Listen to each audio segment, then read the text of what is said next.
when I'm with knives and stuff, I will think about and I will have the urge to like chop my fingers off. And I've got to be like, well, obviously I'm not going to do that, but it's still there. Putting my finger on the thoughts where it's like when I'm walking around roads and I get ones where it's like, step in front of that car. And I'm thinking, what if I have too many drinks and what if one of them tics goes and happens? That's like scary. Before he got his Tourette's, it was just Harvey, wasn't it? He was everyone like he'd do things and everyone like, oh, that's just such a Harvey thing to do, you know, like which I assume now we can connect to as like ADHD and Tourette's or whatever. But at the time, it was just like a Harvey thing to do. I've got a kind of a strange relationship with Tourette's because I don't really suffer from it in the normal way. I've had Tourette's since I was a kid, and I also have ADHD. When I got diagnosed, I was only 19. I was halfway through uni.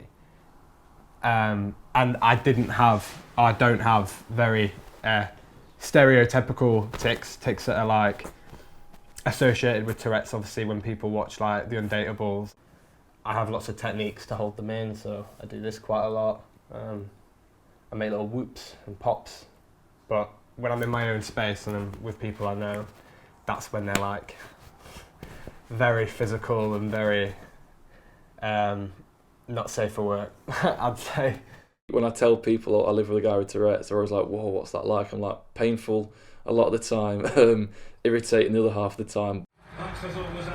Hey, fucking wanker.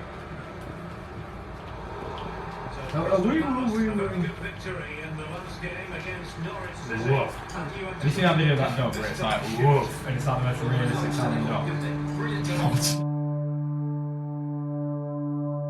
I went through a bad time in second year. I had a bad relationship. It was very draining on my mental health. But then things started to just get a lot better all of a sudden, and it was like it felt way too good, and I felt way too relaxed. I was making a radio story on anxiety, and I was interviewing this guy, and on this call my head just started like flicking like that, and I was like, I know this feeling, like I've had twitches and I've had little shudders when I'm tired as a kid. And then we went to uni the next day, and my arms and legs were flying everywhere. I was kicking the computers under the screens. I remember talking to one of my lecturers and like tearing up and just saying, I have no idea what's happening to me, I'm really scared. And because I have OCD and I have intrusive thoughts, I was tricking myself into thinking I was faking it. I was really, I think, mostly affected by how it was affecting people around me. I was so stressed out about what my friends were thinking, and I was getting really frustrated that they weren't maybe understanding it, because I didn't understand it fully, but it was hard to communicate how I felt because I was so all over the place. Obviously we didn't know what was going on. He just came out and said he thinks he's got Tourette's, which is something we didn't know a lot about ourselves anyway. It's so horrible to say, but we didn't believe him at all. It's the reaction of like, oh, you can't just get Tourette's, it's not like an illness that you just get, and we were like, well no, actually, it is. I did have negative experiences, but I'm not unless I know you very well, I won't get angry at you, that's just how I am. I've had someone film me when I was on a tic attack, I didn't really know him that well, pulled out his phone, it's like, this one's for the memories, and I was like, right, okay, moving on. I just don't feel like I don't feel like I should challenge behaviour like that, because I don't think it ever ends up with them learning a lesson, it just ends up with them feeling attacked. Some people ask me about my tics, they have a predisposition towards it. Like, oh, so you just like, oh, it'd be nice just getting to say whatever you want. I'm like, no, that's not it, basically. And then they just shut off, they don't want to listen. So I'm like, all right, well, I don't care then. Like, you can go off and have your opinion.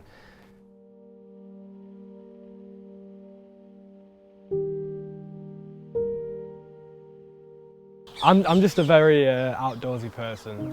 There's dogs. Hello. Hello. I'm sure for many people it's good for clearing their head. Oh. My head's never clear. Like, I don't get to clear my head, that's not how my head works. It's very just, there's always something. Go with your bum. See you in a bit. It is an escape.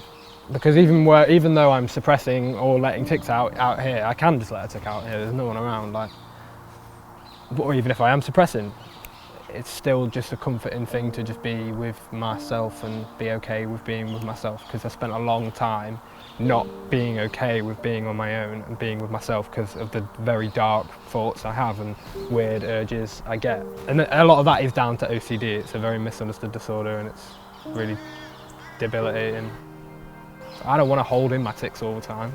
I want to let them out. There are certain people I wish I could be my full self in front of, but because of my past growing up and struggling with that, I don't, and I'm bottled up and I'm tense.